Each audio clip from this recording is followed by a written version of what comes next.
Hi everyone, I'm Lady Teddy. I'm going to be reading to you guys from Magium, which is a text-based choose-your-own-adventure story game app that is free on both Android and iOS, and it's really good, and there's a lot of different paths that you can take through it. So I highly recommend you guys go and download it for yourself. If you don't want to download it and play it for yourself, Squirrely Fits, I did not say that.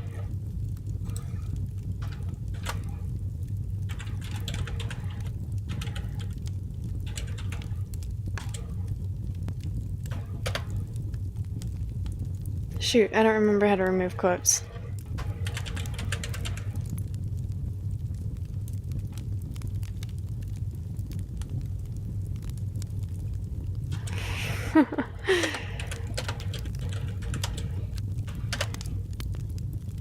I'll have to remember to remove that later.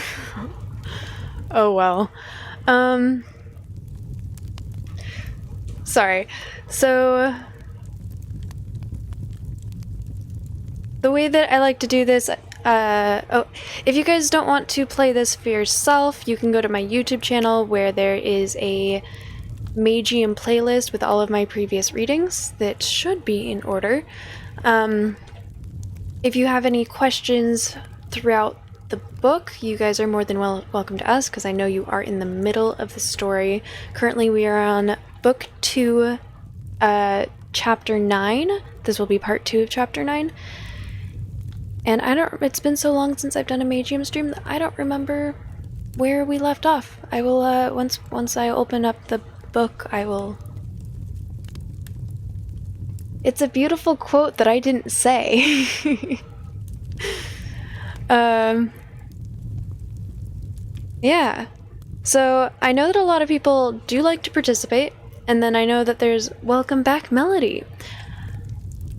I know that there are a lot of people who do like to participate for this, and there are a lot of people who want to just fall asleep or lurk and relax, and that is totally okay. So the way that I do this is, it is a good, smart playthrough. So if it's a good or a smart decision, I'm going to make the decision for us, but if it is a just like conversational or directional, I will give you guys, I'll read out what the options are, and then I will give y'all about a minute to decide, and if people want to participate, I will go with what the majority of the chat wants. If no one says anything, then I will make the decision for us, and I'll move on with the story. Back with mac and cheese. Oh, that sounds so good. I hope you enjoy your mac and cheese. Oh, also, I have all sound alerts turned off, so I would not recommend redeeming any of them, because this is supposed to sound relaxing. Okay, so Magium.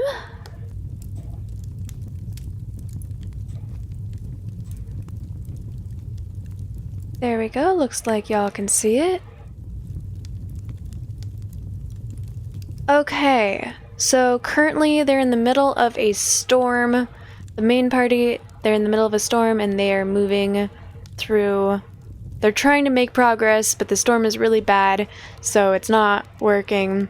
Meanwhile, Melindra, who is a newer member to the party that no one likes, crawled into the main character's tent recently, last night, and when he was like, yo, you can't be in here, she was like, is it because we're supposed to, like, have sex? And you guys decided the answer was yes. So she used an energy spell on them, and they fucked for like 6 hours, or like 6 to 8 hours. And it turns out the first time you use an energy spell, it has really severe side effects. So now he's getting really severe migraines and isn't able to focus on moving through this forest.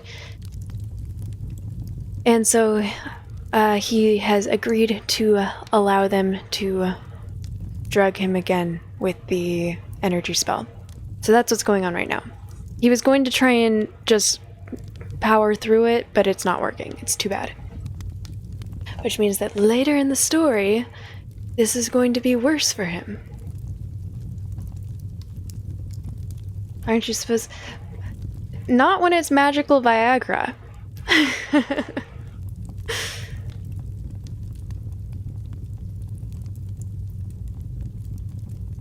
Yep, hi. Hello. Welcome. Welcome back. Yeah. I've played this to the end, but Melindra was not my romantic choice. So any romantic choice, like this, everything from here on when it comes to Melindra is new. This is all new information for me. It's like it wasn't very detailed. They just talked about how they had a great time until morning, which was 8 hours later. And apparently they slept in too. They were late leaving the tent. Everyone saw them leave together. Alright. And forgive me, I'm a little out of practice with reading this, so we'll see how this goes.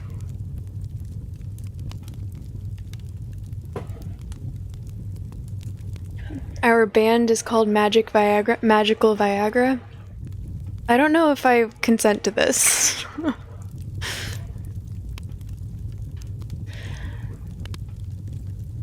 I guess I have no other choice, I say. Melindra, whenever you're ready. Upon hearing my words, Melindra gets close to me, and she says an incantation while pointing her hand towards me. As soon as she's done, I can feel my headache going away, along with my nausea and my feeling of fatigue. However, for some reason, I'm nowhere near as energetic as I was the first time when she cast the spell on me. Viagra Falls. Better. Fun fact. Every phone I've owned, I've named Niagara because Niagara Falls, and I drop my phone all the time.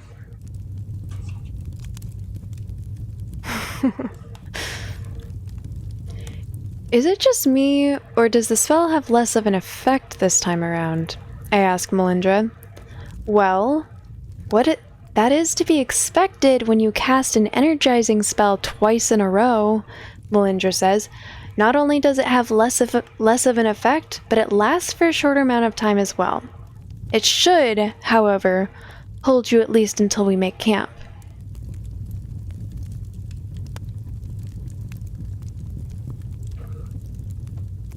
Alright, Darren says.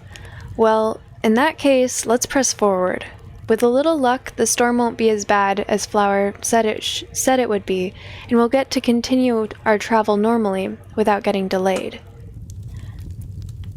We follow Melindra for half an hour or so, and during this time the wind intensifies considerably. After a while, we start seeing lightning, and shortly afterwards we get to experience a downpour of rain of the likes we've never seen before. It takes less than a minute for all of us to get completely soaked, and the powerful wind spraying the raindrops in our faces makes it feel almost like we're under a waterfall, instead of simply walking through some rain. As we move forward, the wind starts to blow even harder, and now it really does look like the trees are about to be pulled from their roots.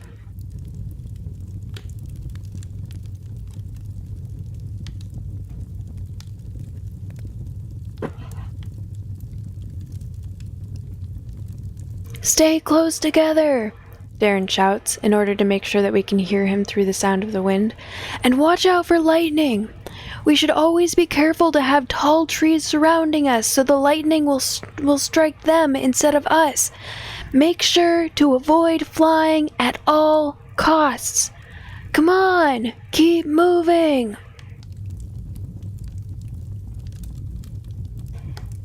As we advance through the storm, the wind finally manages to blow a few trees out of the roots, but we all manage to avoid sustaining any injuries by being alert and paying attention to our surroundings.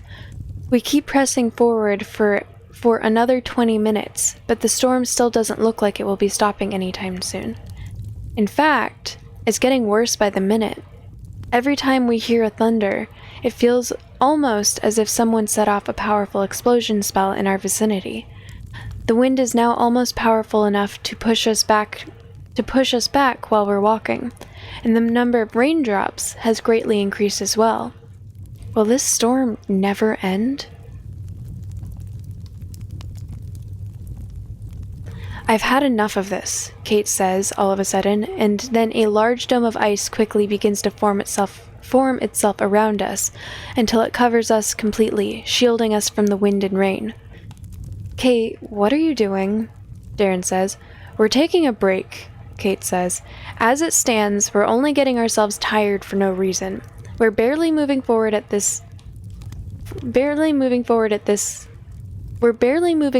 with this wind pushing us back, and at this rate, half of us will wear ourselves out before we even get into a fight. Even I am forced to agree with the Ice Mage, Melindra says. Trying to walk through this storm is a complete waste of our time. We're better off just resting for a while and resuming our journey afterwards. Well, if everyone else is also okay with this, Darren says, yeah, I think we could all use a little break right about now. Hadrick says, I'll dry everyone up then, Flower says. She then conjures a few dozen small flying balls of fire, and she sends several of them towards each of us. The balls of fire quickly begin to circle around us, coming very close to our clothes in order to evaporate all of the water. Whoa! Watch out there, Hadrick says as he sees one ball of fire approaching his face. Don't worry, Flower says.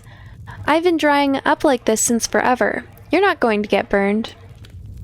I most certainly hope so, Darren says as he looks suspiciously at one of the balls of fire circling him. Once we're all dried up, Flower dismisses her spell, and the balls of fire each fade away into the air. All right, Hadrick says as he claps his hands together loudly. Well, it looks like we're going to be here for a while, so how about we find something to talk about before we all get bored out of our skulls? Like what? Darren says. Like, for example, Barry could tell us about his progress on finding Eden's loopholes, Hadrick says. That's something that everyone is interested in, right? Or maybe we could avoid giving away our strategies in front of someone who has openly admitted to being Eden's friend, Kate says with a cold tone in her voice. Come on, Hadrick says. It's not like she's gonna tell on us. Didn't you see how Eden was ignoring her 2 days ago? And yet, she still considers him her friend. Kate says, she said so herself. What is to stop her from telling Eden all of our strategies the first time she meets him again? Really? Melindra says. Would you like me to take an enchanter's oath for that too? Because I'll do it, you know. Maybe at least then you won't feel the need to lower your voice for every little thing you say when you are within hearing range of me. There's no need for you to take another enchanter's oath, Melindra. Actually, that wouldn't be such a bad idea. I think the smart version would be this one. If anyone would like to disagree with me, y'all have about a minute. Like, you have to give me an explanation on why this is not, like, why, yeah. If anyone would like to give me a reason to disagree, now is your chance. Y'all have about a minute.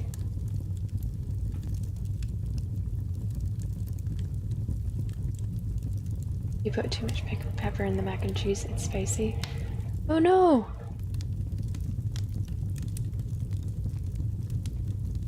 You finished the drawing you're working on. You sent it in the Discord. Oh, I'll definitely check later. Thank you.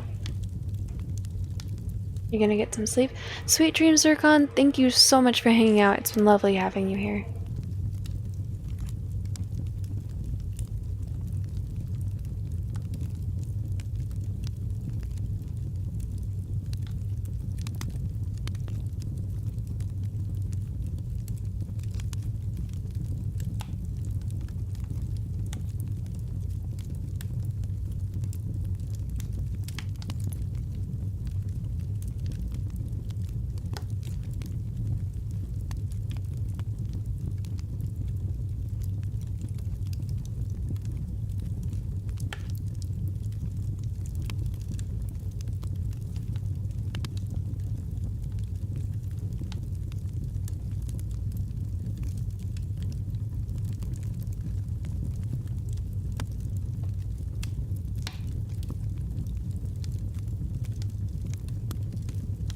They do look amazing, Zircon. That is really cool.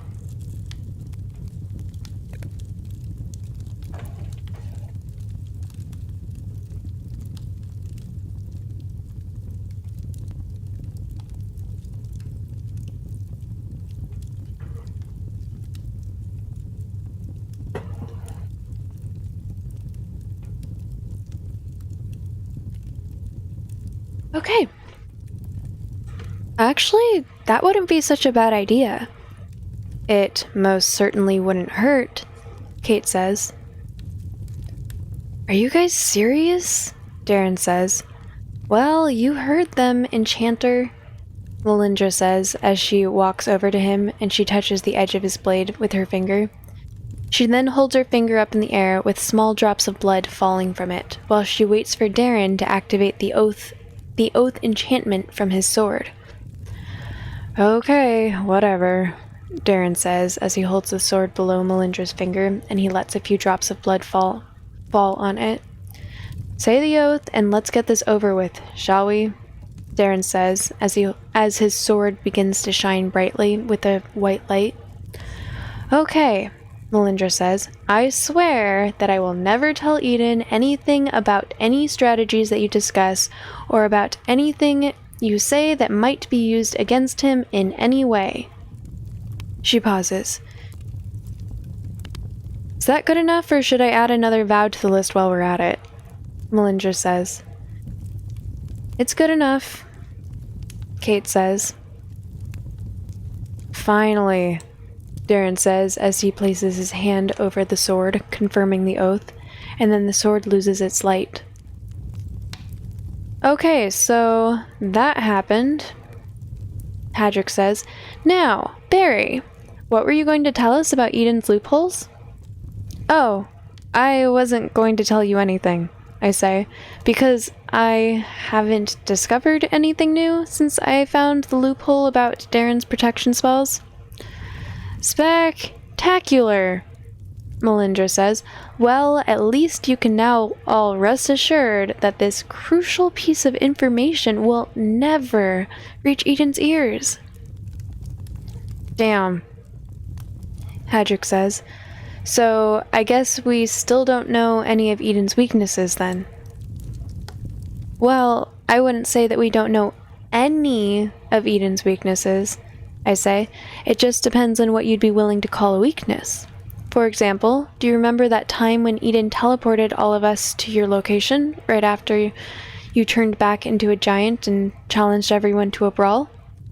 Oh yeah, I remember, Hadrick says. It was on the second day of the tournament. Well, I say, the thing is that Eden teleported every tournament participant in the vicinity, including me, Darren, and Kate, but he didn't notice the three of us until later. That means that even if he has the ability to monitor everyone on the island with his magic sense, he still can't concentrate on everyone at once.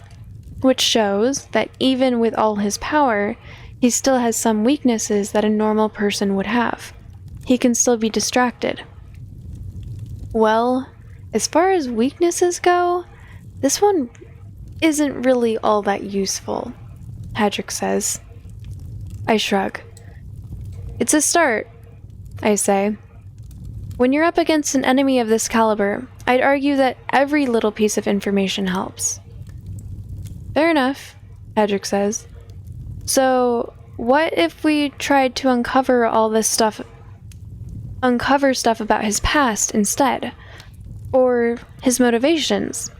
Maybe that could help us fight him somehow. Like, for example, maybe we could find out the reason why he's filling the whole continent with those weird invisible spells.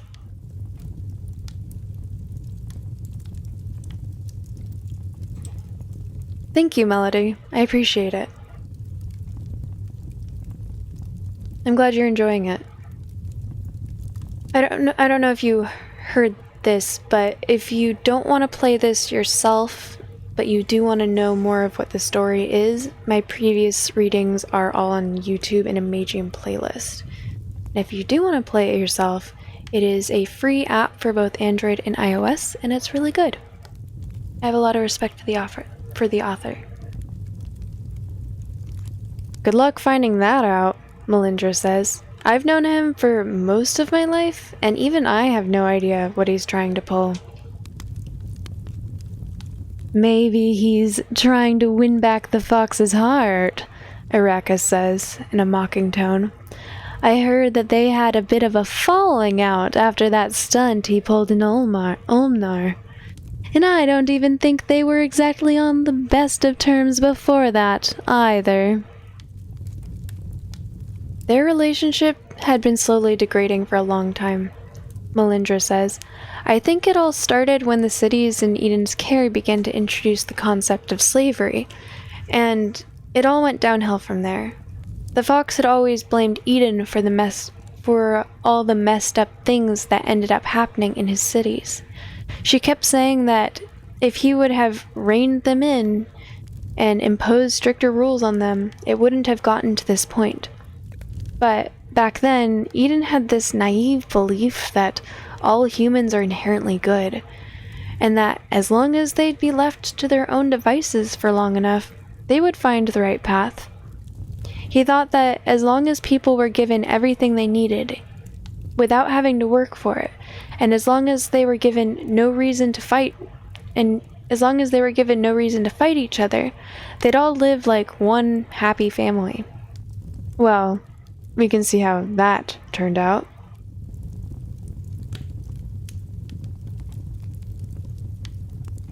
Hi, Teddy. Welcome back.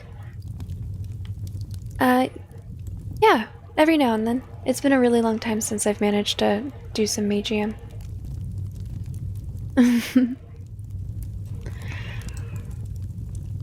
I used to try and do it at the end of every stream because it's a very relaxing way to end stream. So, are you telling me that he just gave up? Darren shouts all of a sudden. Oh, no, he didn't just give up, Melindra says. He tried to reason with them for a long time, much longer than your lifespan, and he did manage to lead them back on the right path a few times. But the more his expectations got betrayed, the more he stopped caring. I think it was when the people he trusted the most betrayed him that he finally lost it. I don't even remember their names. The king and queen of one of the cities, they seemed like such nice folk, too. Until it was uncovered that they were secretly running an underground show where people were getting eaten alive by dogs. I remember that after Eden found out what they were doing, he organized a whole arena event just to have the king and queen eaten alive by the very dogs that they were using at their own events. It was shortly after this whole episode that Eden told me that he was finally giving up, and it was also around that time that he began closing his eyes. So, he was just going to let those bastards do what they wanted? Darren says furiously. What about all the innocent people in those cities that had nothing to do with all the atrocities? He stopped caring about them, Melindra says. He started calling them all sheep, and he said that they deserved everything that was happening to them. He even started to encourage some of the more messed up things that were happening in those cities, saying that it was what the people wanted. It was around that time that the fox started to really lose her faith in him, and also when she began to impose all those ridiculously strict rules on her own kingdom in order to avoid what happened in Eden cities at any cost. Eventually, Eden just left the continent without a word, on a journey of self-discovery or whatever the hell it was. And when he came back for the first time 20 years ago, he heard about the animal hunting in Ulmnar, and, well, I think you all know what happened then. That's when he had his official falling out with the fox, and and then he left the continent again soon afterwards. Eden is a very, very, very powerful mage called a Stillwater, and he made an entire city of people vanish with the snap of his fingers. So that's what happened. Nocturnal Rabbit, hello! Welcome in. How you doing? Yeah, Araka says.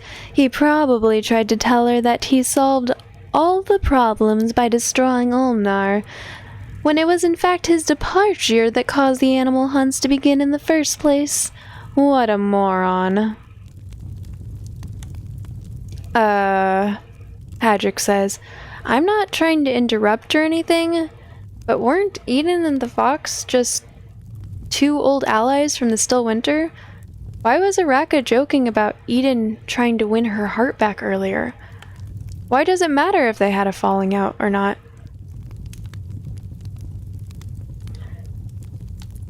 I'm good, just ending stream. Well, not ending stream. Reading to end my stream. Oh, they were a lot more than just two allies, Melindra says. Why, 600 years ago, they were nearly inseparable. You would have almost thought that they were a couple by looking at them, except for the fact that one of them was a human and the other was a spirit fox from the magical plane. Inseparable, huh? Well, I guess this explains why Eden got so angry when I suggested that he destroyed the city of Ulmnar because he was seeking the fox's forgiveness. Huh, Hadrick says. Well, the more you know. Hey, Melindra, you still haven't told them the funniest part, Araka says. What are you talking about? Melindra asks Araka in a cold tone. I'm talking about how the fox has been confined to her sacred forest for decades because of her spat with Eden, Araka says. Why? Darren asks. Did Eden lock her inside with a spell? It's not because of Eden, Melindra says. It's because of the dragon, Tyrath. Whenever she leaves her sacred forest, the fox loses most of her powers. The dragon knows this, and he would immediately seize the opportunity to kill her as soon as she stepped out of her realm. Yeah, Araka says, but back when the fox and Eden were still buddies, Tyrath would not dare to attack the fox even when she left the sacred forest, because he knew that Eden would immediately teleport to her aid, since he could sense them both all the way across the continent. Wait, I say. That's the only reason why the dragon hasn't attacked the fox when she was outside her sacred forest? Because of Eden? Couldn't he just send some of his elite squads to fight Eden and kill the fox while he was distracted or something? No, Melindra says. Definitely not. Eden would never get distracted from watching over the fox by a few mooks. She's much too important to him. If you wanted to distract Eden from the fox, you'd need to bring a whole army to fight him. Or a god? Oops. Hold on a sec, Hadrick says. Didn't the fox, the dragon, and Eden all have some pact, which prevented them from fighting each other? Why would the dragon try to break the pact by killing the fox, when he'd know that it would lead to a direct confrontation with Eden? Because it would be too good of an opportunity to pass up, Araka says, and one of the main reasons why the dragon agreed to make this pact in the first place was because he knew that Eden and the fox were allies, and he didn't want to risk fighting them both at once. Since a fight with Eden would be a small price to pay for ridding himself with the fox, especially since he is under the delusion that he could defeat Eden without destroying the whole continent in the process, if he tried hard enough. And you don't think he could? Darren asks. Of course he couldn't, Araka says. Tyrath would not stand a chance against Eden if he went all out. Do you remember when Eden revealed his aura in the arena and I said that he was finally getting a little bit serious? Well, I wasn't joking that time. Eden is much more powerful than he lets on. I would know. I fought him in the Stillwinter. He could probably fight the dragon on equal terms, even without his tricks. But with his tricks, he would probably destroy him without blinking. Is he really that powerful? If he really is that powerful, then why didn't he just kill Tyrath until now? Why doesn't it sound to me like you're making up excuses for losing the Stillwinter? But why would Eden be so much more powerful than regular Stillwaters? I'm gonna save just cause. Oops. Return to game.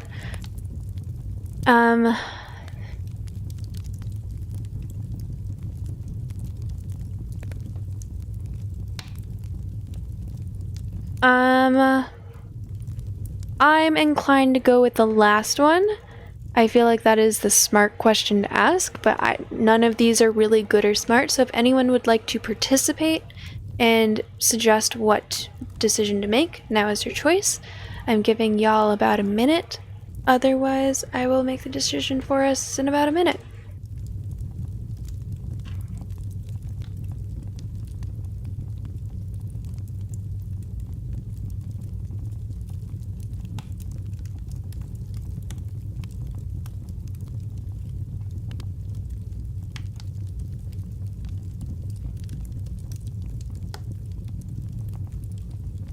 I have never played Mass Effect, Teddy.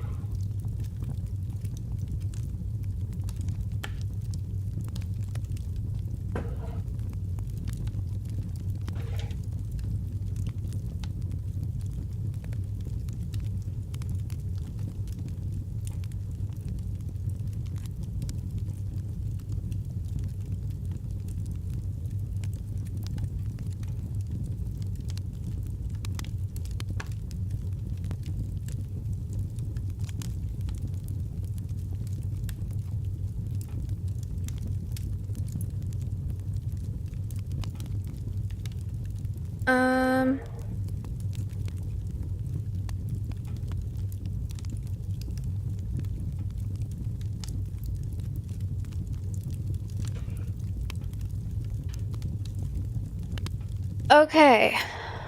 So, one person says the first one person says the second one. Okay, so two people say... Oh, wait. Teddy, are you saying that you're voting for the third option?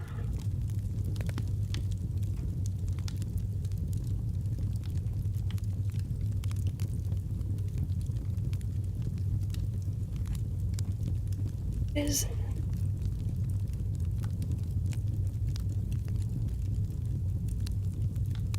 Okay, so that's... You're the tiebreaker. We also could do both, if y'all wanted. Only one would be canon, though.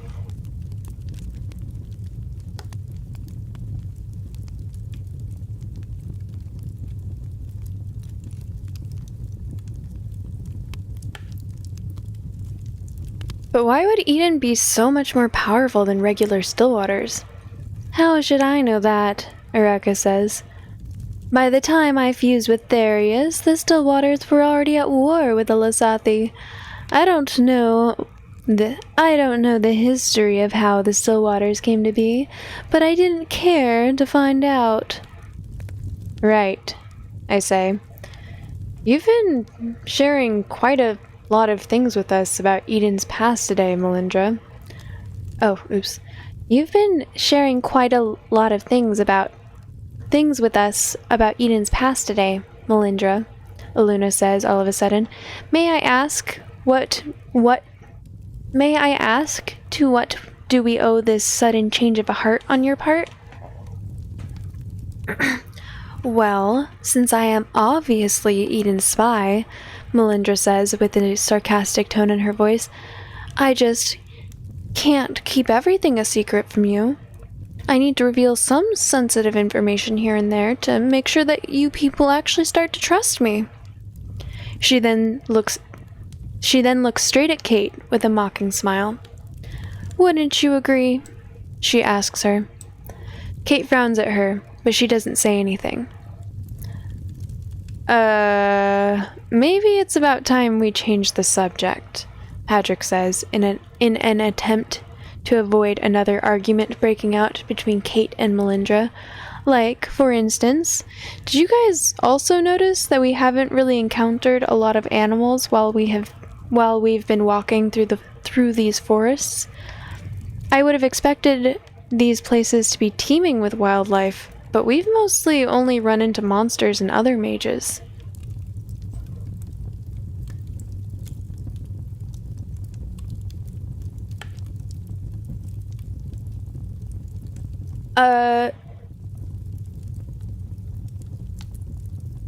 So they have a treaty. This was already revealed. There's a treaty that they have on this continent or island where the Tyrath has his own kingdom or army of monsters. Not everyone stays with the monsters, but that's like he is in charge of most of the monsters on the island. The Golden Fox is the ruler of the animals on the kingdom, because animals in Varathia are sentient and sapient, so they can speak and feel complicated emotions and everything. And some of them can even be born as mages and cast magic. And then there's Eden, who is supposed to be in charge of the humans, but as you guys have been hearing, he kind of decided, fuck humans, and then disappeared. And now there's just mayhem and chaos, and everyone's at war with each other. But they had a treaty where they weren't allowed to attack each other's kingdoms directly, because they knew that if one of the leaders, Tyrath, the king of dragons, Eden, the creator, and the Golden Fox, leader of the animals, if one of the leaders were to go directly to war with another faction, it would destroy the entire continent because they're too powerful. So the treaty says that if they go to war with each other, it has to be through their followers. So they have to get their followers to do the dirty work. They're not allowed to do it themselves. They could have the way I read the question was that they chose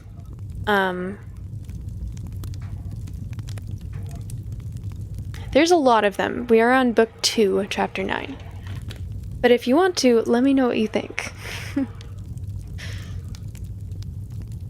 And be warned, I was having a lot of technical difficulties at the beginning, so the first couple videos are a little rough, but the story's all there.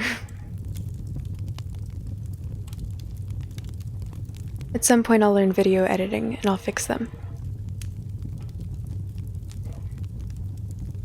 Yeah, so the reason I think that they never, because if the Golden Fox and Eden were allied, there's no reason that they couldn't have just broken the treaty and defeated Tyrath on their own. I think that they considered themselves to be good, so they didn't. Also, not all monsters are evil. Oh, you do? Okay, well then you'll love my YouTube channel because I don't know how to edit videos.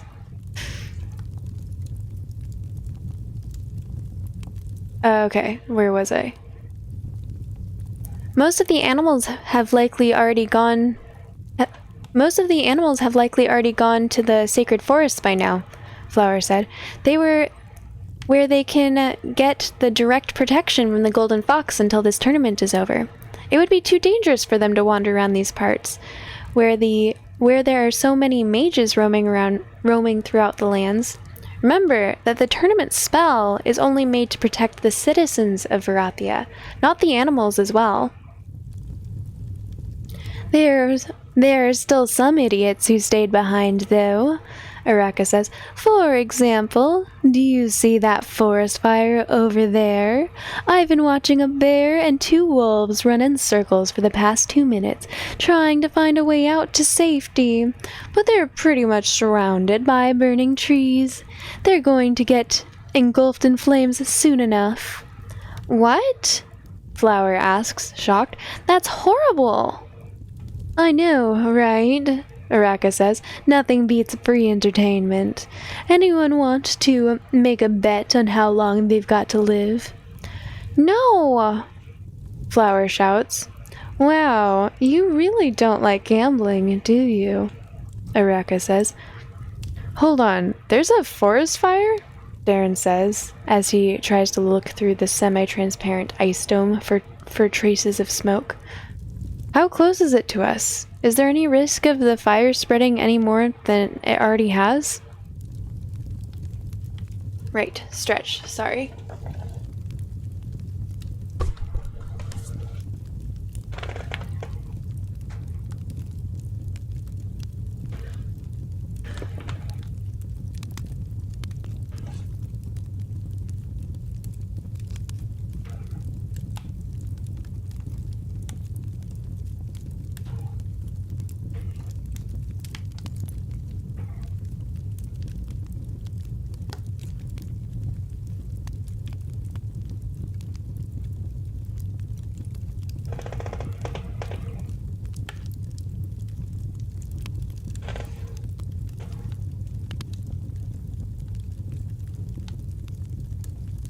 Thank you.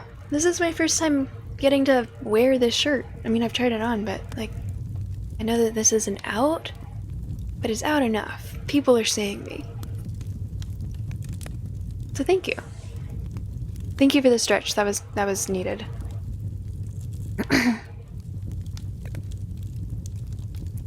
Well, Araka says, it's barely raining anymore. The lightning hasn't stopped yet, and the wind is still blowing hard. So I'd say that all the conditions you need for the fire to keep spreading. But judging by the direction in which the wind is blowing, I'd say that it shouldn't reach us, unless the lightning will strike some tree right next to us or something. Oh, Darren says. Well, in that case, we should be able to wait here until the storm ends. What do you mean? Flower asks. What about those animals trapped between the burning trees? We have to help them. Why would we risk our lives to help some animals? Darren says. They're the fox's problem, not ours. I agree with Darren, Kate says. We shouldn't be taking any unnecessary risks in a situation like this. I can't believe you guys, Flower says. Well, Petal and I are going, even without your help. Volunteer to go with Flower, stay silent. I don't see any reason why Goodberry would not go and help Flower. But if someone would like to argue with me and give me a good reason, now is your chance. Otherwise, I will be making this decision in a minute.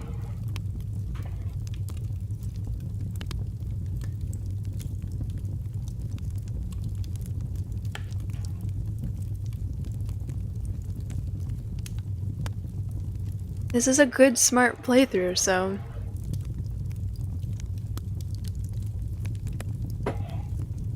By the way, I do want to say I really appreciate you guys being here.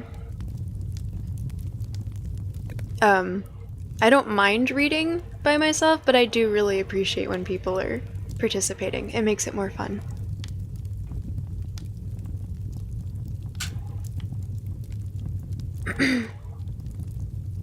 Well, I think that's a pretty unanimous vote.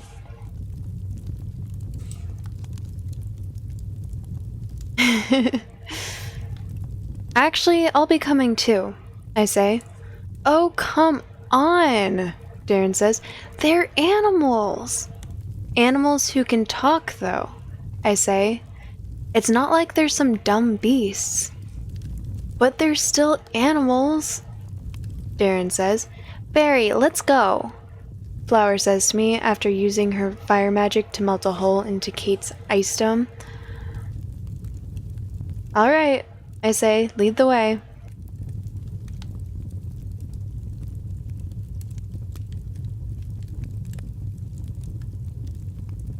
Sleepy Dumpling. This is actually D&D inspired. It's got stats. We have a stat device that increases our abilities.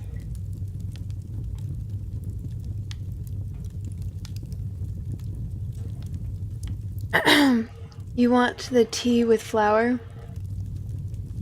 You're gonna be in D&D snobs that this shit is entertaining. Followers, Phoenix Fire Critic, welcome in. Thank you so much for the follow. If you have any questions, please let me know. And relax.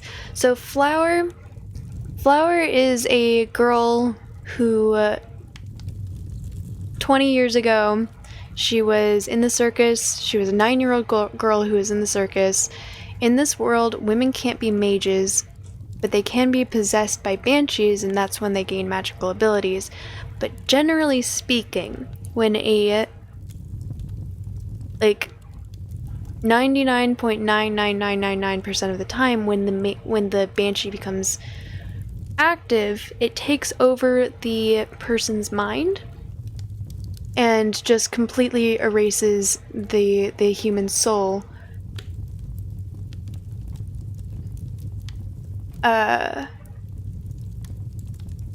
Do you get to roll in that? No, you don't roll, you just have stats. It's all based on your decisions.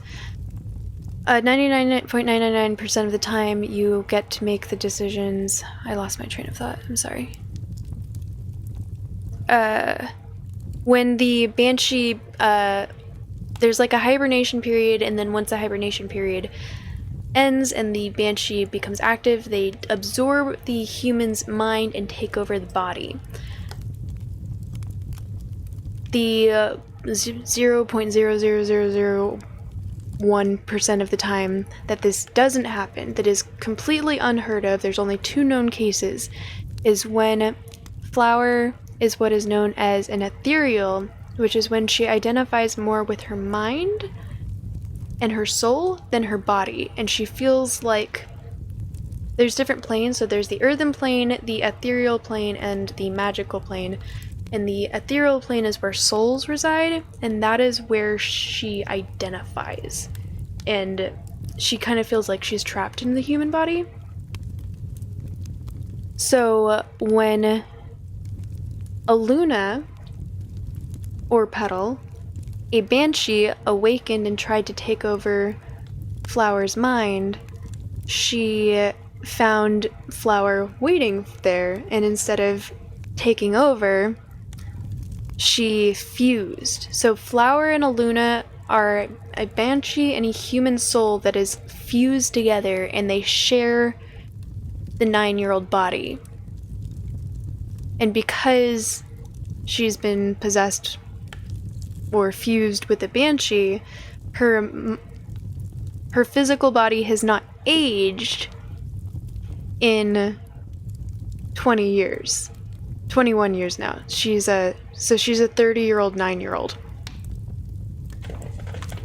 So she's still a child, and Aluna, or Petal, is old.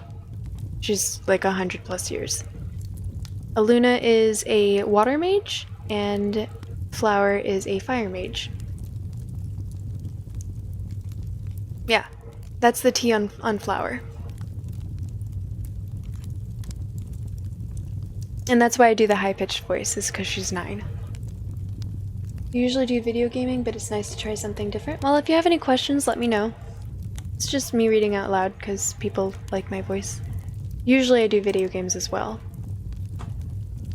Fire and water. Yeah, and they share a body, so they're kind of badass.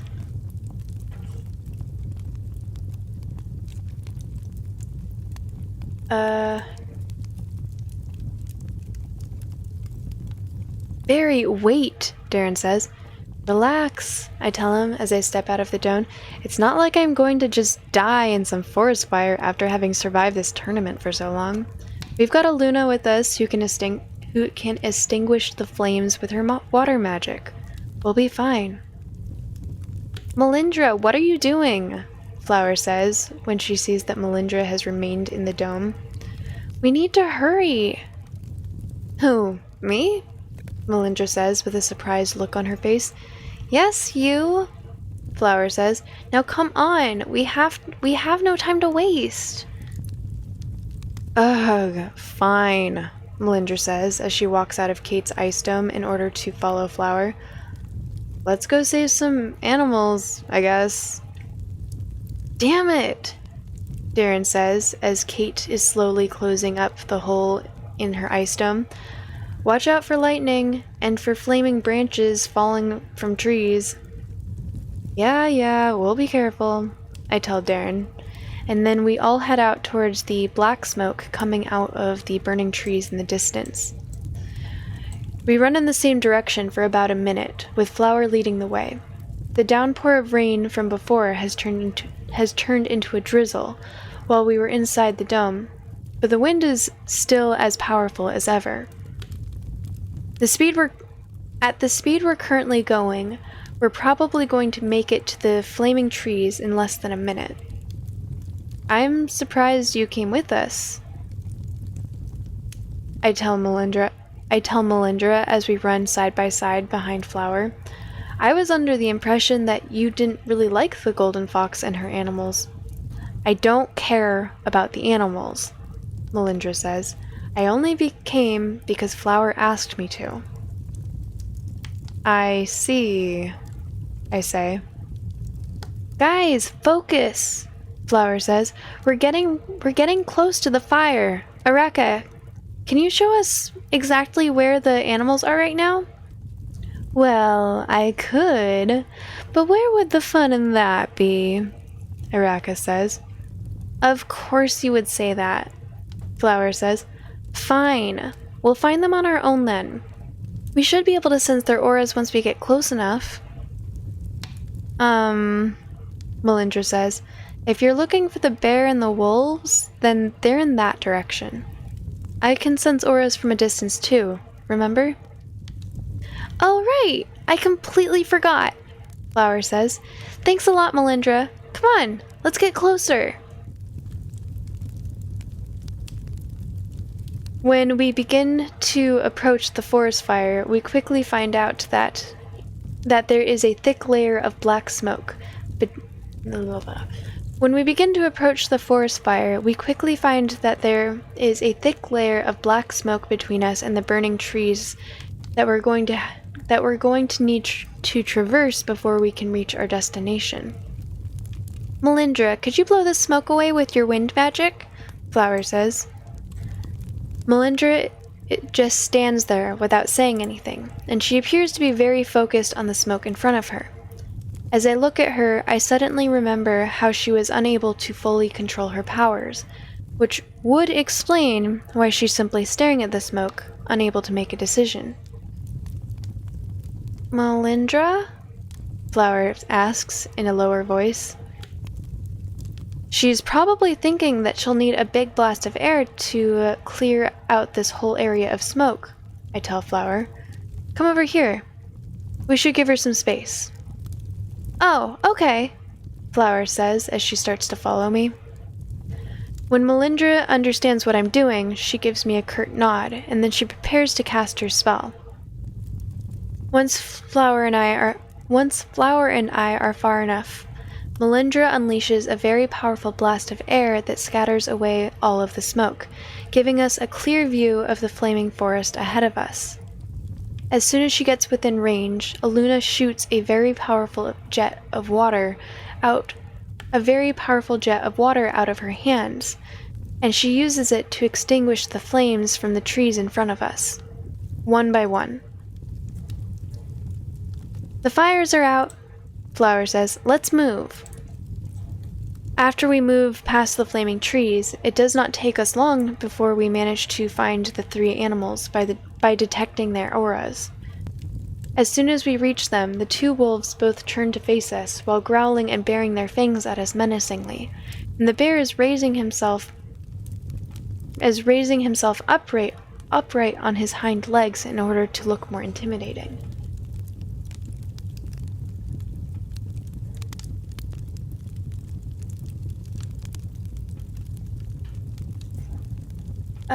Thank you for the lurk, Melody. I'm glad that you find this relaxing. Ancient languages check successful level 2. Wait, I tell them in the ancient language of the animals. We're here to help. How did you get here? One of the wolves asks me in the animals' language. We've been circling around this area for more than 5 minutes, and we haven't found a single way out.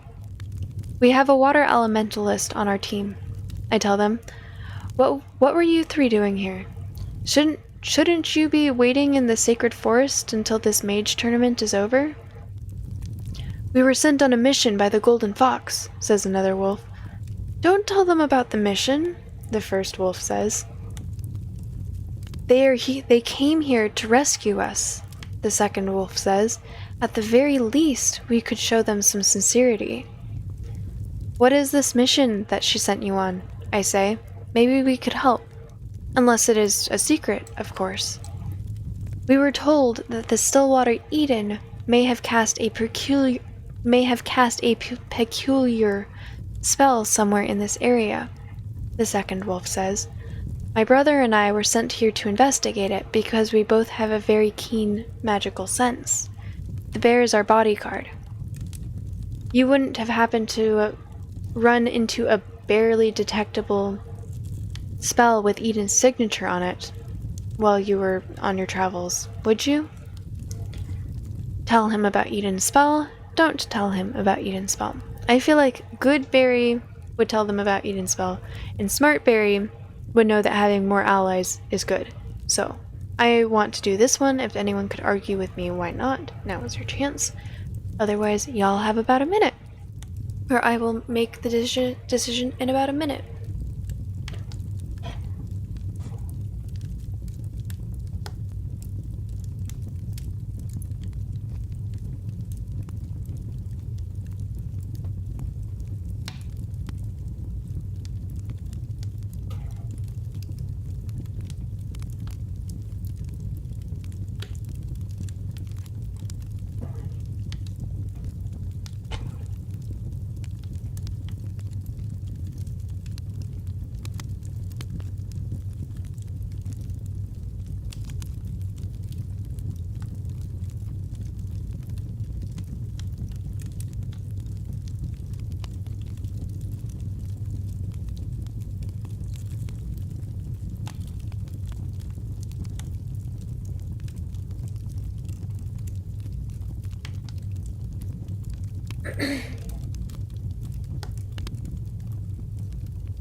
I'm glad you think so, Rabbit. I really like this story. I have so much respect for the author. He writes it all himself, edits it all himself, and then codes it all himself for both Android and iOS, which are two completely different coding languages, which is just insane.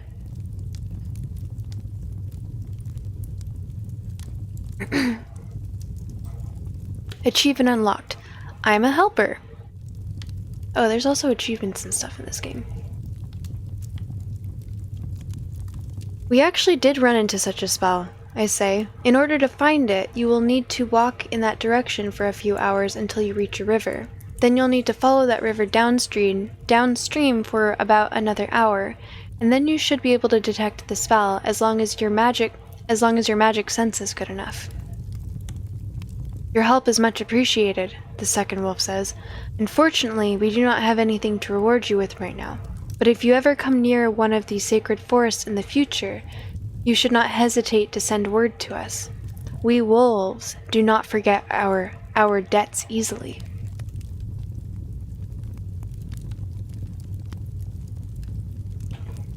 Right, I said. But I think you should hurry and escape from here before the fire spreads even more. The exit is that way. You have our sincerest gratitude, human. The second wolf says, "I hope we'll meet again. Come, brother. Let's get out of this infernal place." "Wow, I didn't know that you spoke the language of the animals so well, Barry," Flower says, as the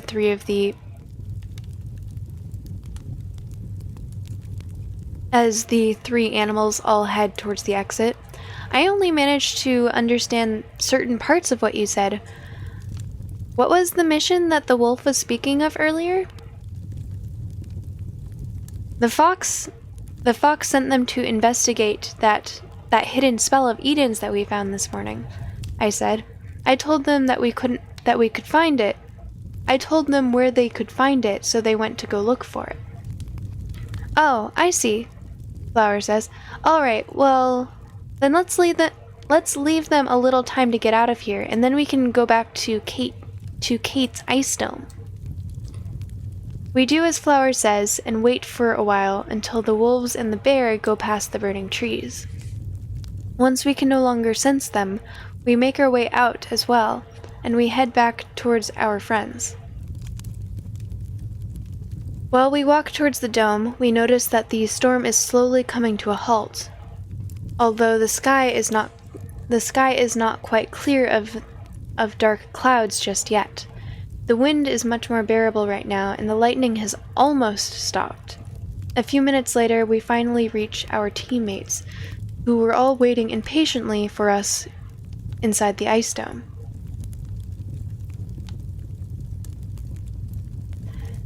"Dovey, hello, welcome in." No, this is just something that I do. It's been a while since I've done this, but I like to do reading at the end of my streams if I have time. Because people say they like my voice and fall asleep to it anyways.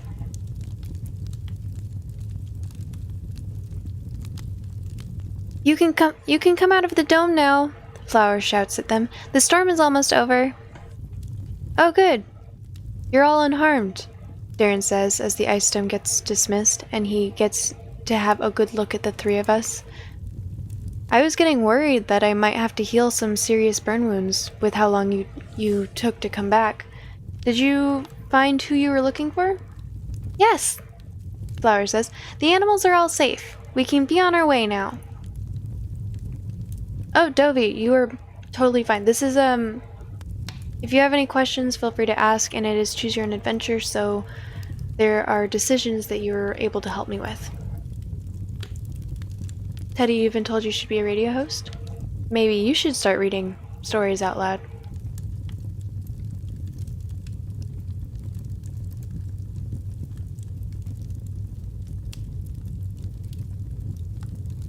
"All right," Darren says. "Let's get going then. Preferably in a direction that leads us away from the forest fire." With the storm gone, the rest of our journey for the day turned out to be relatively uneventful, except for a few more run-ins with mages that were gathering pine cones from trees. After a few hours of walking, we decided to set up camp. We decided to set up camp earlier today because the sky still hadn't cleared up entirely, and we wanted to make sure that we'd catch some sleep before a new storm would rear its ugly head to blow away all of our tents. Before going to sleep, Hadrick insisted that we all join him in another card game that he learned from the Dwarven taverns. While I managed to use my notebook research as an excuse to not participate with the others, the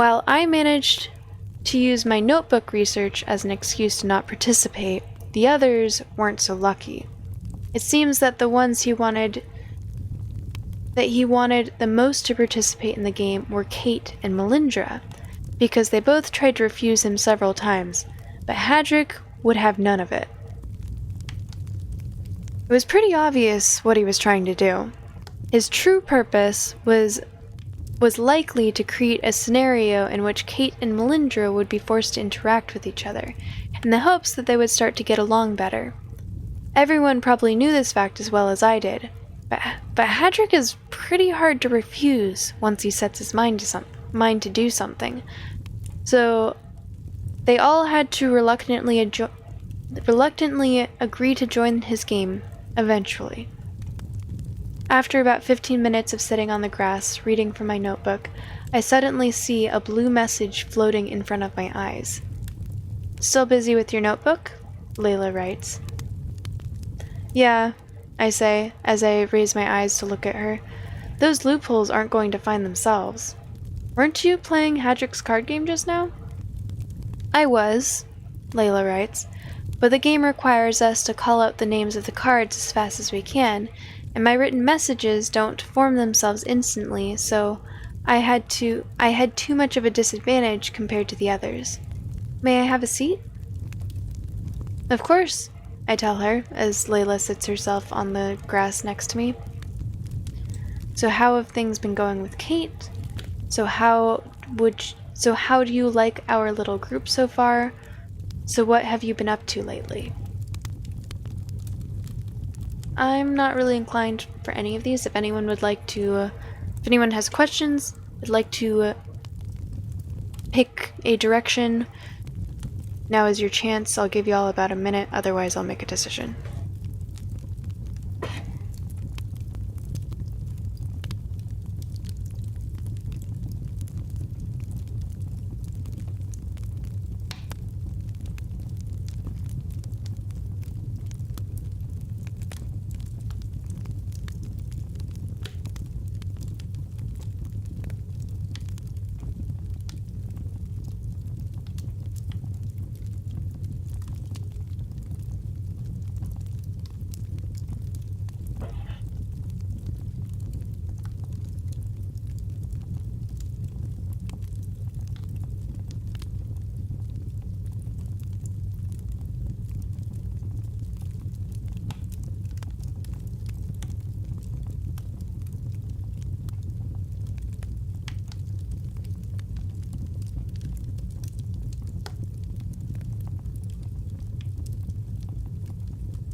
One? Alright.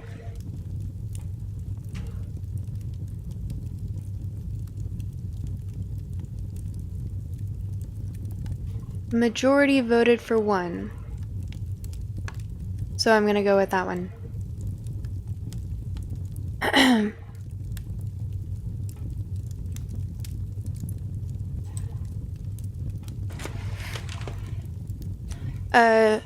Layla and Kate grew up in a orphanage that was actually just somewhere where they experimented on children to try and create artificial mages. Didn't work on Layla, did work on Kate. And they reconnected after thinking they were dead for years. So this is still kind of like a thoughtful question.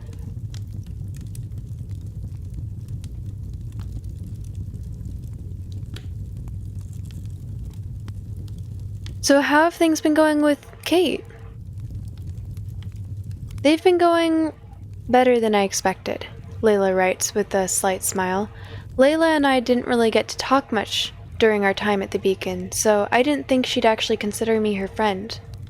I'm glad to know that I was mistaken. Yeah, I was also surprised to see how much she's opened up to you in these past 2 days.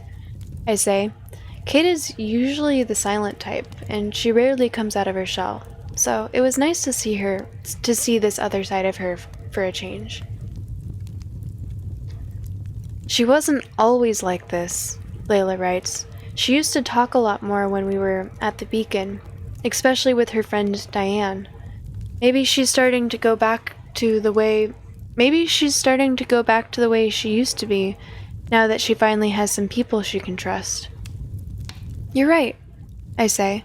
I think that is the first time in at least 10 years when she...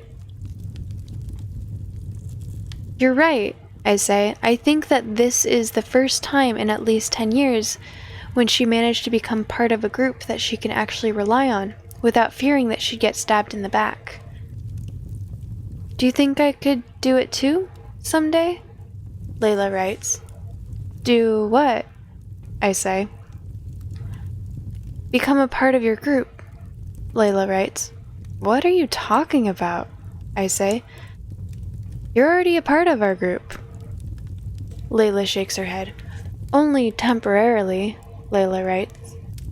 Once you'll all be done with your business in Allendor, I will stay behind with my father, and the rest of you will be leaving the city to go on your next adventure.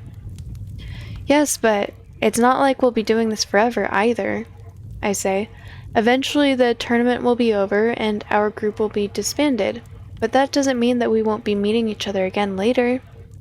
And when we do, you'll be welcome to join us. I'm not sure how easy it will be for us to meet again after you leave Varathia, Layla writes. Well, I heard that citizens of Varathia can invite outsiders, I say. So I don't think that it should be that much of a problem if you write an official invitation. For us. Coconutty Mango, welcome in. Thank you so much for the follow. How are you doing tonight? I'm not sure how well that would work, Layla writes, given that my father and I are both wanted criminals. There's also the fact that Allendor is a rogue kingdom, so the other kingdoms would never approve such an invitation, even if I weren't considered a criminal. Yes, but you're forgetting that our goal in Allendor is to assassinate their king, I say. Things will most certainly not stay the same after this happens. And your criminal record might get erased in the future, with a little help from Golmick. I think he made it pretty clear that he's on your side, so I'm certain that he'll find a way to aid you once he's gained a little more influence in his city. Think positive. Perhaps you are right, Layla writes. At the very least, something tells me that Hadric would never leave Varathia without a final celebration, regardless of who will actually win the tournament in the end, so we'll be sure to meet at least one more time before you leave. See, what did I tell you? I say. You already understand. Why did the fire get so much louder?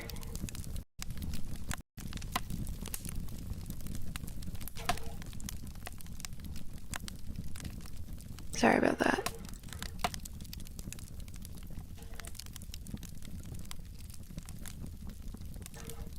See, what did I tell you? I say. You already understand how our group works. And you've already... Excuse me.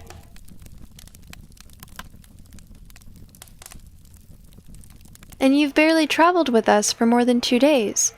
You're practically an official member of the team by now. Then I will make sure to work hard to be worthy of this title, Layla writes, smiling. Yeah, when I did my own playthrough, Layla was my love interest choice. But y'all have chosen Melindra, and unless you... yeah. You only get one choice.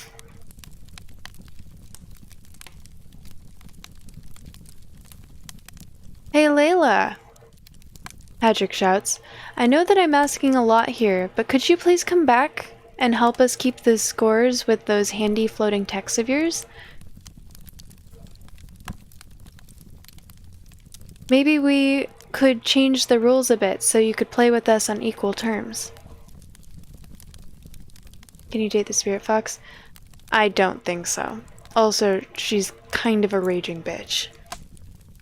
She's almost killed the main party multiple times.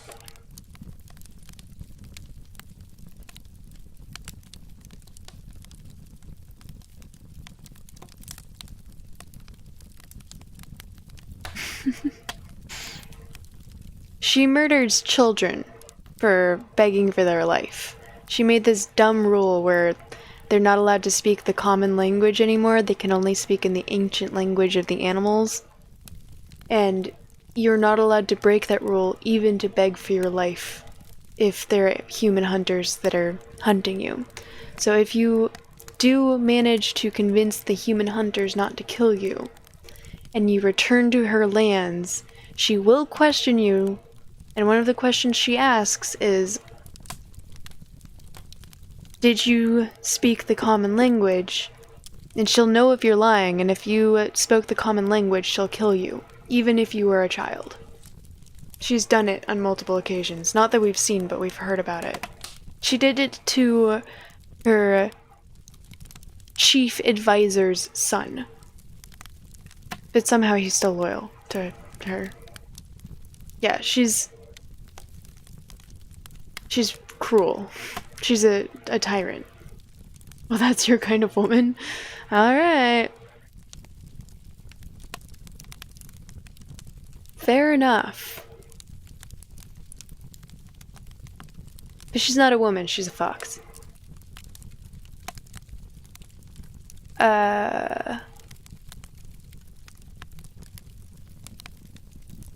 It appears that my talents are needed elsewhere, Layla writes as she gets up from the grass. Good luck with your notebook, Barry. It was fun chatting with you. Likewise, I say. Make sure to work hard so that you can earn your permanent group membership. I will, Layla writes to me. She then turns away from me, and she starts heading towards the others. I'm coming, she writes in big blue letters, and she hurries to join the card game once more. For the next 20 minutes or so, I focus on my notebook, trying to ignore the sounds in the background made by Hadrick and the others while playing their game. Unfortunately, simply focusing very hard is not enough for me to make another major breakthrough. Maybe I'm going to need to start taking a different approach than simply going through all of the information that I have available and hoping that I'll figure something out eventually. But what other approach is there? As I sit there and think, I start to get a powerful headache and a feeling of nausea, which completely disrupted my concentration. It seems that the second Energizer spell has also run out. Well, I guess that there's no use in trying to do any more studying at this point. I may as well lie down on my back and try to avoid thinking about the pain and the fatigue as much as possible. After about 10 minutes of lying on my back, I suddenly hear a familiar voice speaking loudly through my transceiver.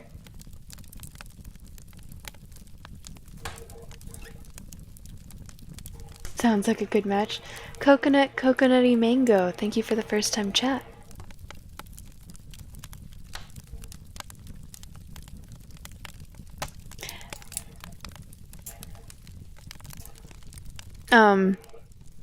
Their experience with the golden fox is they accidentally, because they're not native here, so they don't know the rules, and they accidentally walked onto into a spirit forest, a sacred forest, which is her lands, which is not allowed for humans, and as they were trying to leave, someone attacked them, and they were knocked out and found by the spirit fox, and obviously either the rules for the punishment for breaking the rules is either death or lifetime indoctrination, slavery. And we didn't know we broke the rules was not a good enough excuse for her. But then they managed to get out of it by going on a quest without their magic or their weapons to get something from a troll dungeon. So sent them in a huge disadvantage, but it was either we kill you or you do this quest while handicapped, and they're like, well, that's not much of a choice. She's not been kind to them.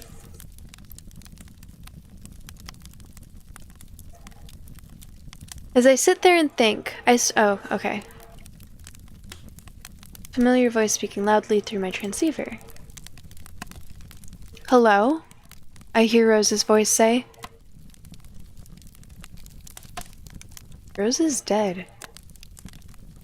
This is new information, because in my playthrough I kept Rose alive. Hello? I hear Rose's voice say. Is this channel still open? I hear Rose's voice call out of the blue like... Hearing Rose's voice call out of the blue like this hits me like a dagger through my chest.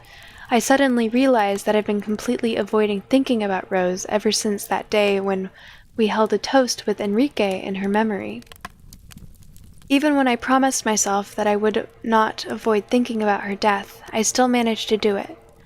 I guess some things are easier said than done after all. The golden fox originated from the magical plane, so she is just a spirit and she does not have a physical form. Therefore, she could not eat anyone. I don't know that for a fact, but it's a solid assumption. The only reason that she's able to maintain her spiritual form on the earthen plane without a physical form is because she's made like a deal with the trees or something.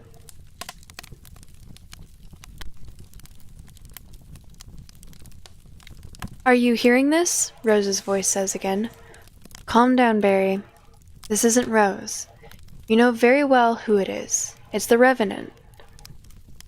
The fact that she has access to this channel means that she's using Darren's old transceiver, the one that he gave to Rose on the second day of the tournament. I tap the transceiver once so she can hear me, and then I try to answer as calmly as possible. What do you want? I say. So you can hear me then, the Revenant says. Good. Make sure to leave this channel open. I will be contacting you again soon. Don't try to call me. I will be keeping this channel closed on my side until I have reason to call you. Goodbye. Damn it, wait, I say, but it's no use trying to contact her anymore. The channel of communication on her side is now closed. Keep the channel open on my side, close the channel on my side too. Alright, so I feel like Smartberry, this is new territory for me. Teddy? Yes, Sleepy Dumpling? So we're doing a good Smartberry run through. And oh, it looks like that has crashed. I'd like to finish this chapter. I don't know how much is left though. I think the smart and good decision would be to keep the channel open. You want to DM it to me because it's a secret? Alright, go ahead. Did you join my Discord? Because you could send it to me on there, or you can whisper it to me and I'll check later.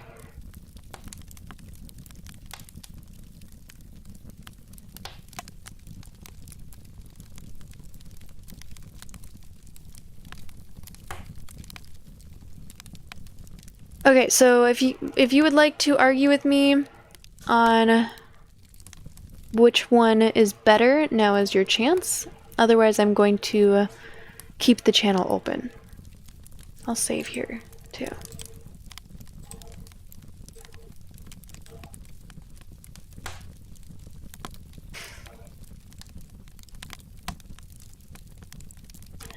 So, Rose was a character in the first book who was an herbalist, and she was a native, but she was chosen by like this ancient prophecy that they haven't heard yet to become a time weaver, and which means she has a lot of power over time that she wasn't really able to control consciously.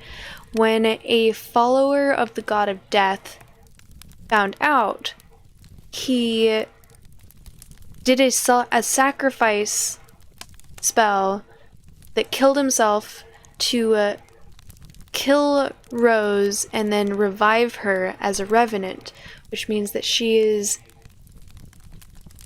another entity that is basically, I don't know if slave is the right word. Basically, she's in the service. She's no longer Rose, but she has all of Rose's memories. And she follows the god of death.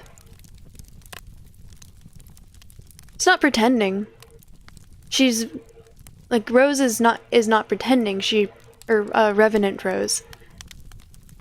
I think it's Rev Rose in the disc or in the Reddit place that they have. Yeah. He actually slept with Rose. He had kind of a relationship with Rose, but then she died. So now, yeah.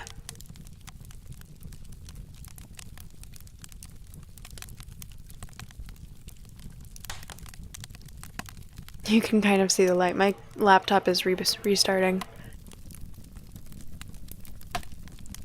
Time Weaver, at this point in the story, we don't have very many answers.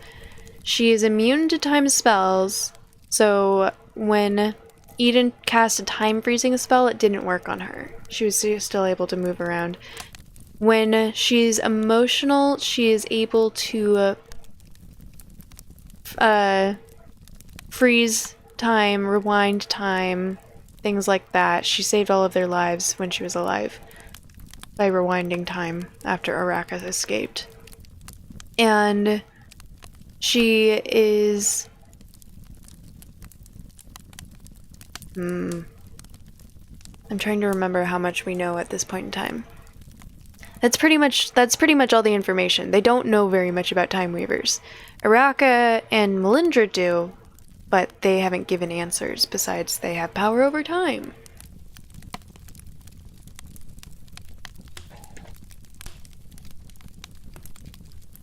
But they're only born like once every 500 years when there's going to be major events happening in the world.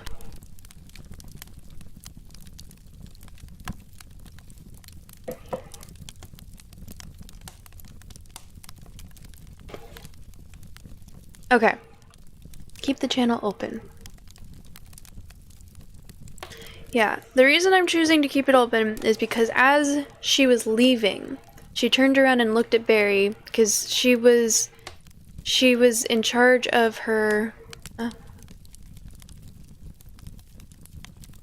little brother and sister who were like 6 and 7, and she turned around and asked Barry to make sure that they were still taken care of and was really sad. So she's Rev Rose is not bad, even though she's now in the service of someone who is bad. Because the god of death is not cool.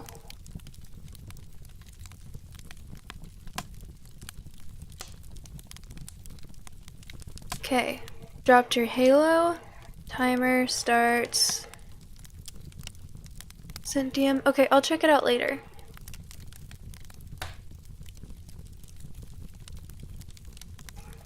There we go. Timer starts now. Sharky, hello! Welcome in. Keep the channel open on my side. I decided to keep the channel open on my side.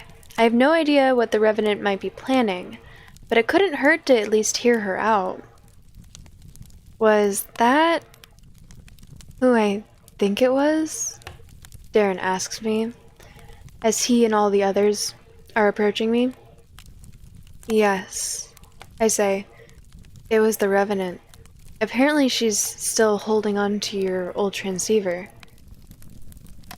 What did she want? Darren says. She was checking to see if the channel was still open, I say. She also said that she'd be contacting me again later, and that I should keep the channel open, but she didn't tell me why. I tried to ask her for more details, but she closed the channel on her side. How you doing, Sharky?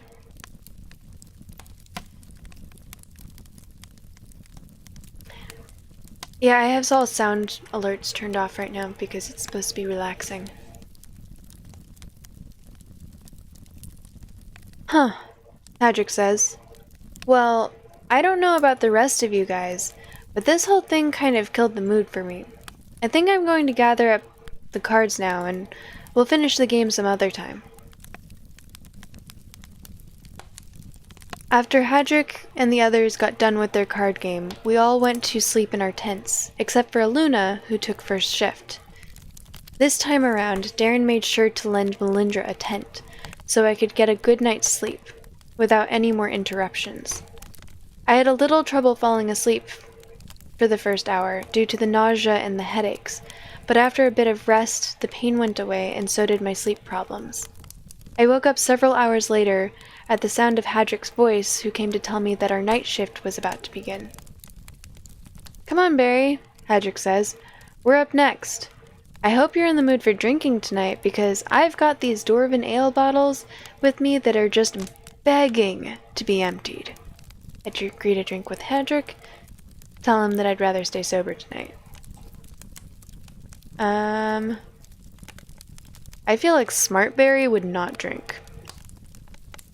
But y'all can argue with me if you want. They're on watch, they're in the middle of enemy territory, they could be attacked at any moment. But, you know.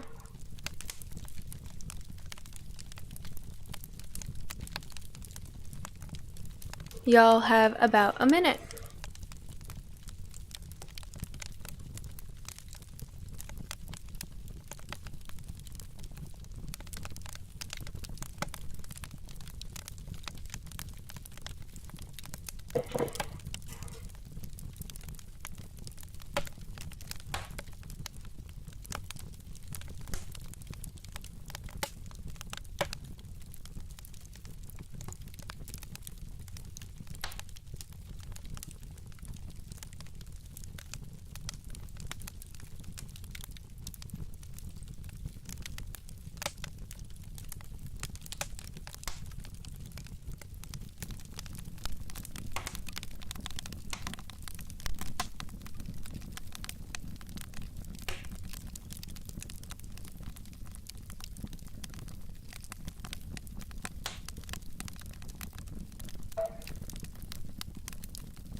Okay.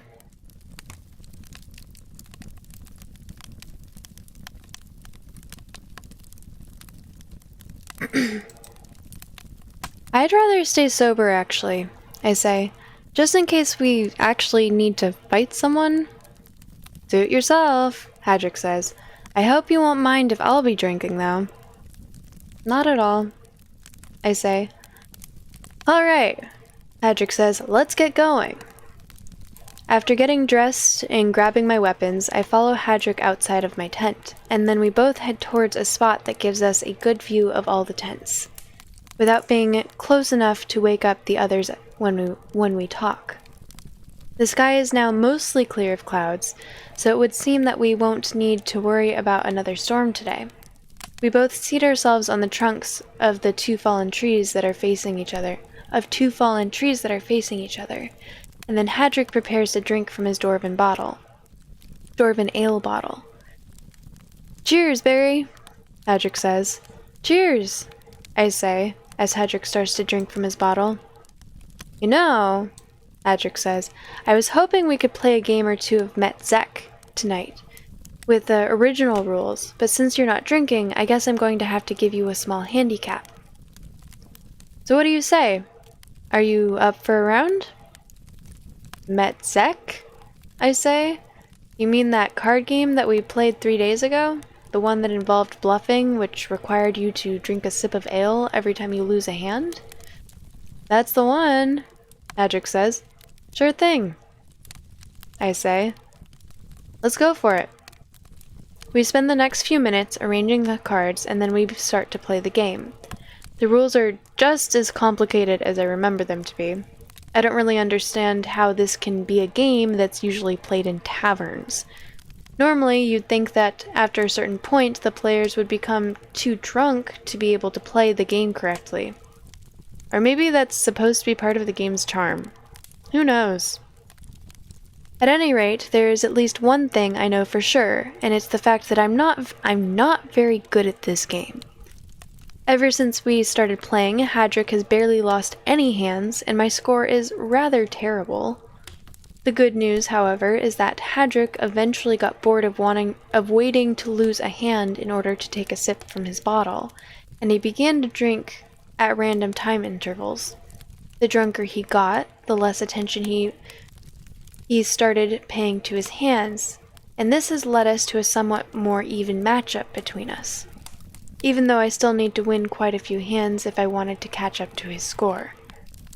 So, Barry, Hadrick says as he places a card on the ground facing up, I've been meaning to ask, what is your opinion of Melindra so far? I'll be needing to end soon.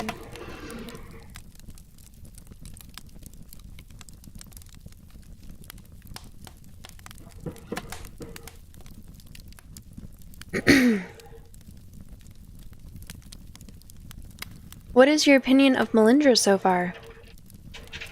You've had that little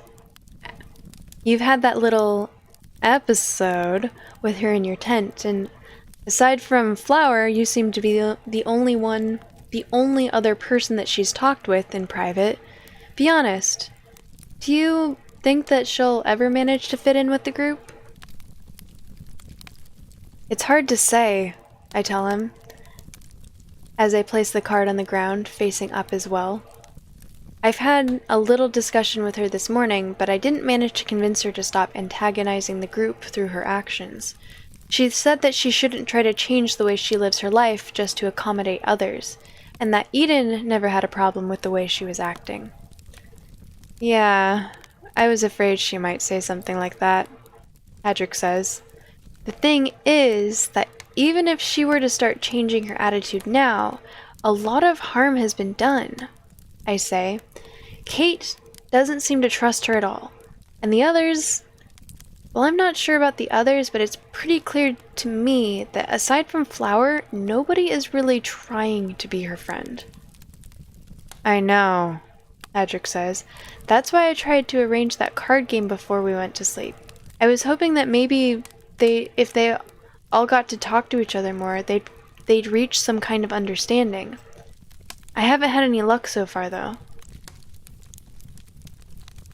He then looks at his cards, and he gets a confident grin on his face as he places one of his cards on the ground, facing down.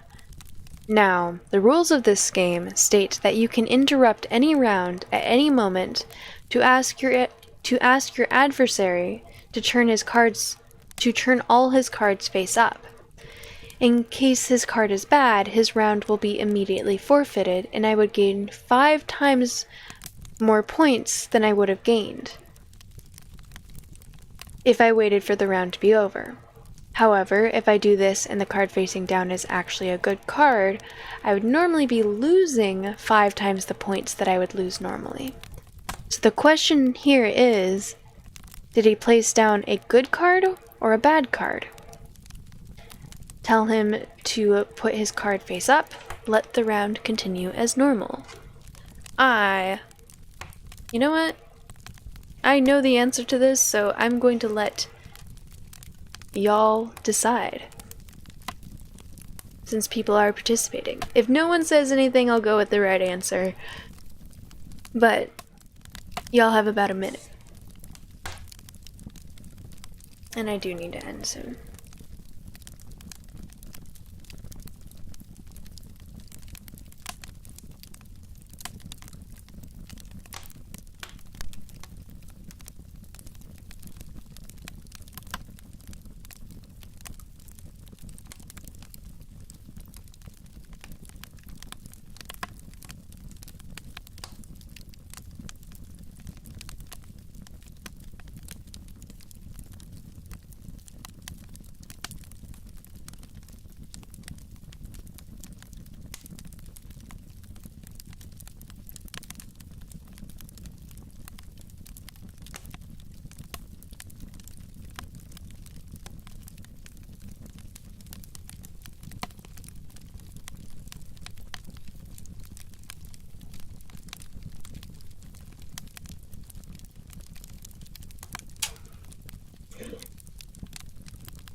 Alright, so face up.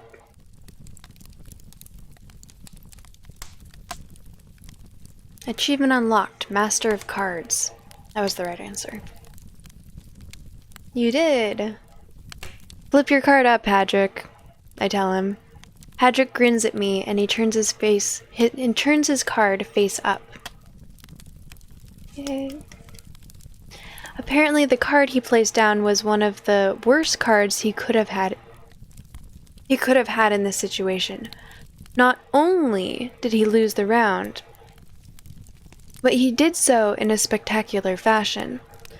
I'm almost wondering if he wasn't just looking for an excuse to have another drink from his bottle. Nice call, Barry, Hadrick says. I almost thought I had you there for a second. He then takes another sip from his ale bottle before shuffling the deck again and dealing our new cards. So, anyway, Hadrick says, as we both start to place our cards on the ground in order to begin a new round. I was thinking that maybe we could have a discussion with the others about Melindra. I'm not sure if it's a good idea to leave things like this until we get to Allendor. It's bad enough that we'll need to infiltrate a heavily fortified city on our own. I'd rather not also have us fighting each other every step of the way. Well, if we'll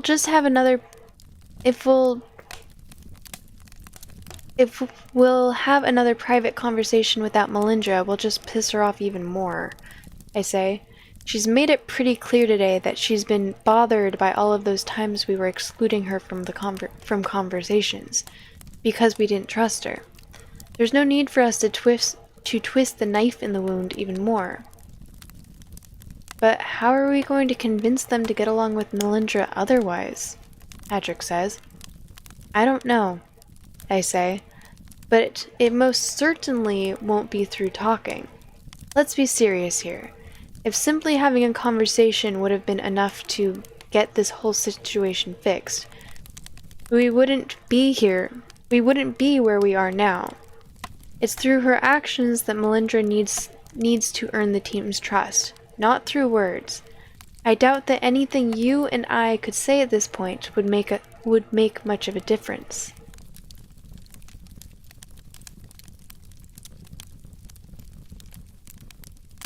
Pizza McGore, hello, welcome in. I'm sorry that you have a lot of PTSD. I'm glad that this is relaxing for you. And I am doing well. I need to end soon though. I really want to finish this chapter, but I don't know how much there is left. I'll at least wait till morning in the story. I doubt that anything you and I could say at this point would make much of a difference. As I finish talking, I take a look towards the cards that I have on the ground, and I suddenly realize that the round was already over, and that I'd won it by a fair margin. In fact, the points that I gained in this round were just enough for me to win the whole game. Oh, well, I guess there's a first time for everything. Congratulations on winning a Met-Zek match for the first time, Barry, Hadrick says, as I can see the sun slowly rising behind him. Now, I think we should be taking a bit of a break in order to greet our new guest properly. He will be reaching us shortly. Hadrick is right. Good morning, Mr. Kennedy. How are you doing? Hadrick is right. I can sense a mage slowly approaching us, and he is making no effort to hide his presence. By the feel of his aura, I'd say that he is most definitely one of the stronger mages that have joined this tournament. Once we get a good look at him, we see that he is a dark-skinned man in his late 50s with short, gray hair, a muscular physique, and a stern, unforgiving look in his eyes. He is wielding 2 large swords in his hands, and he is wearing... Oh, I forgot that my timer went off and I could take this off.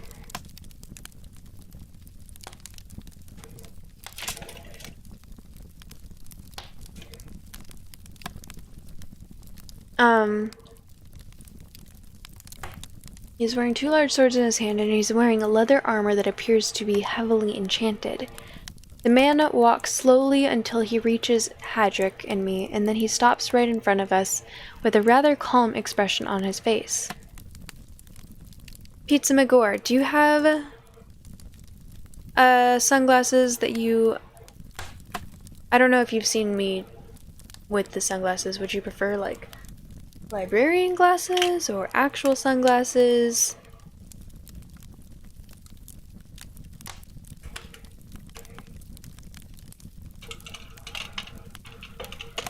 I'll go with blue because those are refractory glasses and they will make it difficult to read.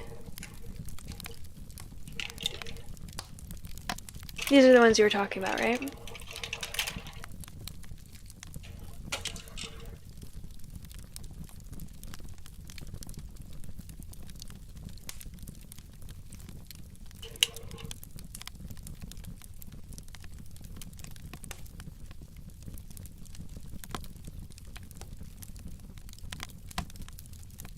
Apparently these are kind of dirty.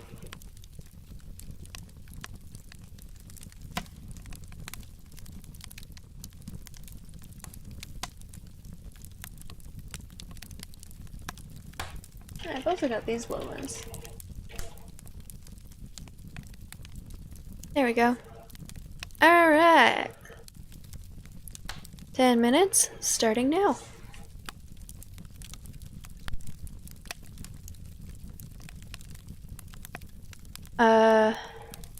May I ask if this is the man where Darren, the healer in armor, resides? The man says. If so, then I would very much like to speak to him.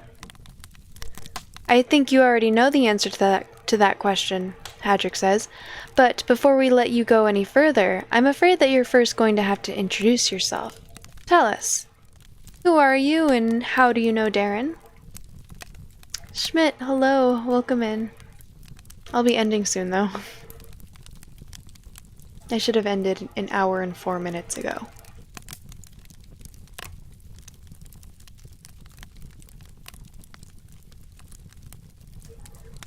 I'm surprised that Darren hasn't told you about me, the man says. We've known each other for a long time. We're very old friends. That still doesn't answer the question, Hadrick says. The man smiles. Very well, he says. In that case, I will introduce myself. My name is Noldorin. I am an ex-sage, and I am the renowned enchanter and a martial arts master. And also, I am the man who gave Darren his scar.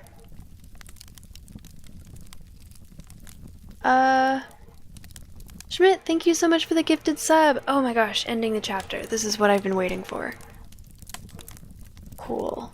Now I can... Pizza Magora, I will make sure to refund the points. I'll keep them on until the end of the stream, but I don't think... Well, maybe I'll stick around for another 8 minutes. I gotta go to sleep too, Schmidt. Thank you so much for the gifted sub. I really appreciate you. Alright, so we're going to save. Book 2, chapter 10. Load. Oh wait,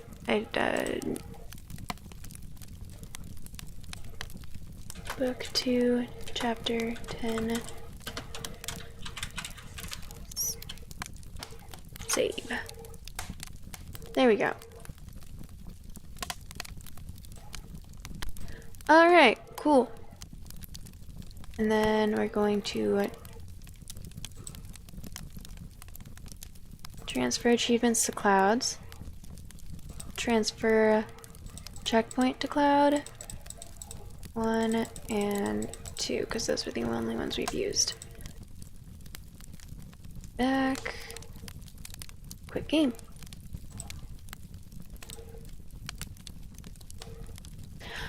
Okay, so I'm going to end the recording now, but I won't end the stream quite yet. Once again, thank you everyone so much for listening in and participating. This has been really, really fun. If there's anyone that liked the story so far, I'm going to reiterate once again that this is a choose your own text-based story app. So it's an app that you can download for both Android and iOS, and it's completely free. There's so many different paths in the story that you can take. It's on book 3 right now, and it's still coming out. Super, super good. I 100% recommend you guys download it yourself. If you don't want to download it for yourself, but you do want to know what's going on, you could always go to my Magium playlist where all of my previous read-throughs have been uploaded. Yeah, so thank you everyone so much for listening. I'm ending the recording now.